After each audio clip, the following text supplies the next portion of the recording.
বিসমিল্লাহির রহমানির রহিম। আসসালামু আলাইকুম। প্রথমে আমি এই যে বেলে মাছটা আর আলুটা সুন্দরভাবে কেটে ধুয়ে রেখে দিয়েছি। এখন তার ভিতর যে আমি মশলাগুলো দেবো সেগুলো আমি ভিন্ন একটা বাটিতে গুলিয়ে নেব। সেজন্য নিলাম হাফ চামচ হলুদের গুঁড়া, হাফ চামচ মরিচের গুঁড়া,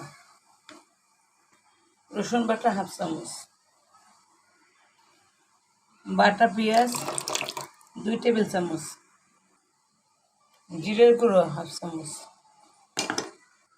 আর লবণ পরিমাণ মতো। এগুলো সব আমি গুলিয়ে নেব একটু পানি দিয়ে, তারপর এখানে মিক্সড করবো। এই চামচের সাথে সম্পূর্ণ গুলিয়ে নেব, তারপর এখানে আমি দিয়ে দেবো এই যে মশলাটা, যেটার মধ্যে মশলা আমি গুলিয়েছি সেটার 1 বাটি পানি দিয়ে দিলাম।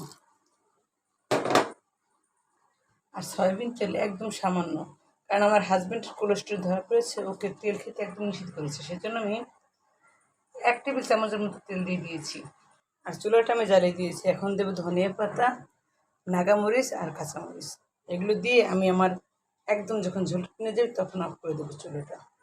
অন্য একটা চুলায় আমি বসিয়ে দিয়েছি ডাল, কারণ আমার বাসায় গ্যাস নেই। আর গ্যাসটা আমি একটু কম খরচ করবো, সেজন্য সিলিন্ডার গ্যাসটা একটু কম খরচ করবো, সেজন্য আমি কারেন্টের চুলাটা ইউজ করছি। এখানে আমি ডাল সেদ্ধ দিয়েছি, ডালটা সেদ্ধ হয়ে গেছে, হলুদ দিয়ে দিয়েছি। এখন দিয়ে দেবো কিছু ধনিয়া পাতা ডাল আর সাথে একটু পাতা। আমি এখানে ডালে কেন ধনিয়া পাতা ডালটা ইউজ করেছি সেটা অবশ্যই আপনাদেরকে বলবো, কারণ এই পাতায় যে স্মেলটা আছে তার চেয়ে বেশি স্মেল আছে ডাটার ভিতরে। সেজন্য আমি ম্যাক্সিমাম সময় মাছ রান্নার সময়, ডাল রান্নার সময় একটু ডাটাটা বেশি ইউজ করি। পাতাগুলো আমি অন্য কাজে লাগাই। রান্না হচ্ছে এটা, অন্য চলে হচ্ছে ডাল।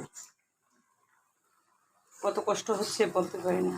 ওই দেখুন চুলাটা উপরে আছে এখানে। এখন আমি ডালটা বাগার দেবো। কোনো আপুরা আসছেই বলবেন যে আপু আপনি রান্নাঘরটা এত অপছন্দ রাখেন, আসলে তা না। এই দেখুন আমি সব গুছিয়ে তুলেছি, কারণ যখন রান্না করি তখন সব মশলাগুলো ঢাকনাগুলো খুলে রাখতে হয়, দেওয়ার সুবিধা আছে। আমি একাই তো সব কাজগুলো করি একা হাতে, সেজন্য আমি সব একদম খুলে সামনে নিয়ে নিই, তারপর সব আস্তে আস্তে দিয়ে আবার ঢেকে ঢেকে রেখে দিয়ে তুলে বাগার আমি দিয়ে ফেলেছি। আর ঝোলটা যখন এরকম হয়ে গেছে তখন আমি চুলাটা অফ করে দিচ্ছি, কারণ আলুতে বাকি ঝোলটা টেনে নেবে আর আমি একটু হালকা ঝোল রাখবো। আর এই পর্যন্ত আবার নেক্সট কোনো ভিডিও নিয়ে এসে সে ভালো থাকুন, আর বেশি বেশি করে শেয়ার করে যার ইসলামকে ছড়িয়ে দিন সবার কাছে।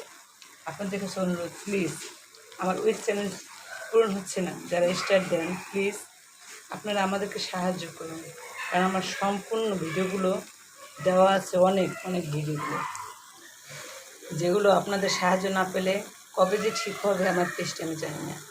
অবশ্যই সেজন্য সবার হেল্প প্রয়োজন। আল্লাহ হাফেজ।